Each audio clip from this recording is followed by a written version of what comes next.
So here's something that is super frustrating with these Promasters.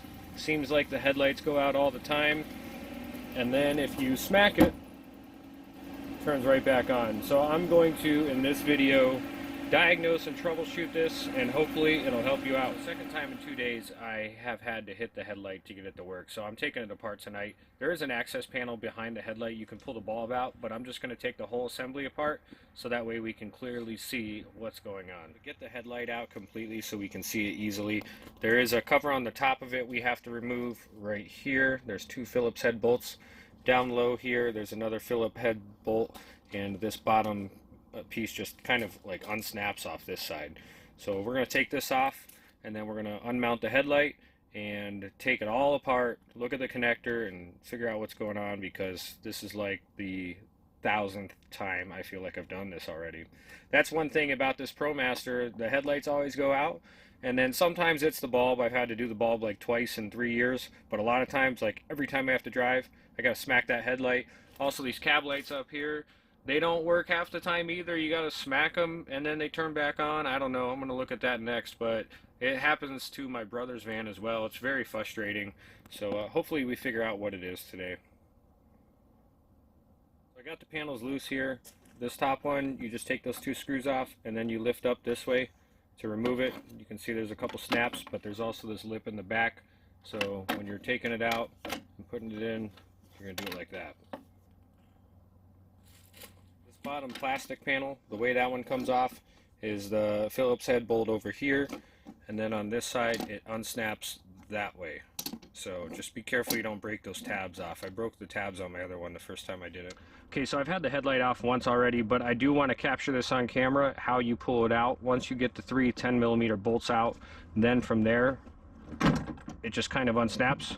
And I did notice this last time I took the van apart and I cleaned it up, but this little tab right here, I hope that's not how they actually pick the ground up with this headlight assembly. I hope it's actually a ground wire going into it, but I cleaned it up with sandpaper last time to see if maybe that would fix it, and it did not. So next I'm going to look at the bulb. I've only had a problem with the low beam, so that kind of leads me to think that the ground wire is good, hopefully.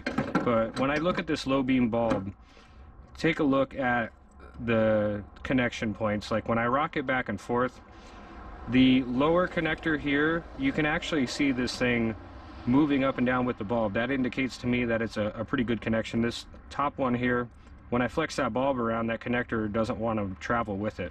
So maybe it's a little sloppy in there, and then when you hit the headlight, it kind of makes enough contact to stick. So I'm going to pull this off. It looks a little oxidized. I'm going to take some pliers and close that up, clean it up with something, whatever I can use to get the metal shiny again, and maybe that'll be the fix for this thing. I'm sure that other people are running into this issue, because my brother is.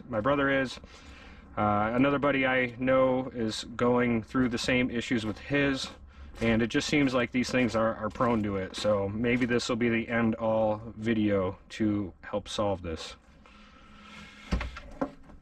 Don't mind my van right now, it's pretty messy. I've been working on a building on a dirt road, so yeah, it's been like a very muddy winter.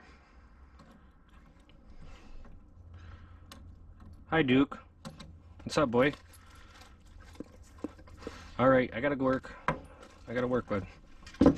Okay, I'm gonna take a knife now. That's about all I can get in there. I could probably get something else in there if I spent more time, but I'm just gonna scrape this metal a little bit.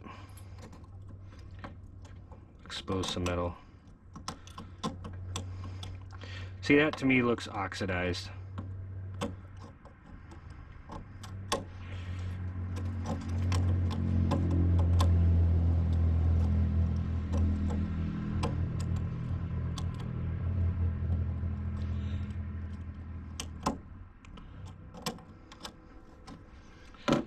Alright, let's give it a shot.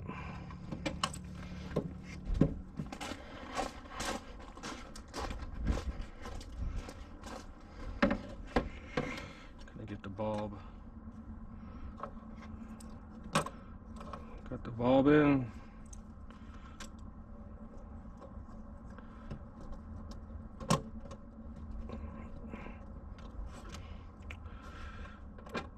Okay, looks like we're on there. before I even plug this in, I'm going to do a little ground check here. I'm going to turn the key on, see if the bulb works. And also, if, you know, I just don't want to get a tester out right now, but if the headlight turns on, that means it's not using the ground from that bronze tab like I was wondering. Low beams and high beams are working. So I'm going to put this thing back together. I'm going to drive it for a couple days and see if that problem went away. Look at those cab lights up there.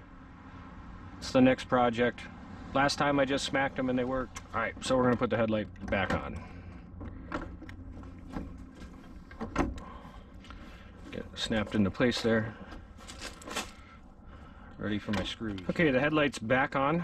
It's time to put the two plastic covers on. I'm going to snap that one into place. A little bit of WD right there. Okay, so on this one, just go easy on it because, like I said, I broke my other one. Not knowing how to take it off.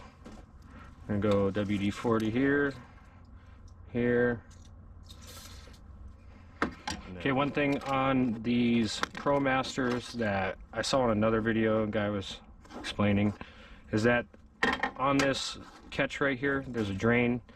I guess they used to be over here in the corner because I don't see one here now, but mine's right here in the center now, so all the water drains down. I think an earlier design had a little hose that came off and drained the water, and his got clogged up with some leaves and debris. So just make sure if you have that model that it's all clear, because if not, the water could kind of build up and then drip all over the assembly where it shouldn't be. So this is kind of a nice design here where it actually drains right down. Also on this intake, just to show it, this is a cabin air intake that has a drain also down in the back corner to help with that. If water gets in there, it'll just drain right out. The air filter is actually up here on the top.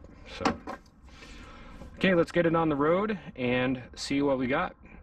The van is back on the road now. It's been 3 days and it hasn't happened once. Usually it used to happen when I cycled the key on and off, and it's happened 0 times. So I really hope this helps you out. If you want to see more videos like this, subscribe to my channel because I have a ton of Promaster stuff coming out.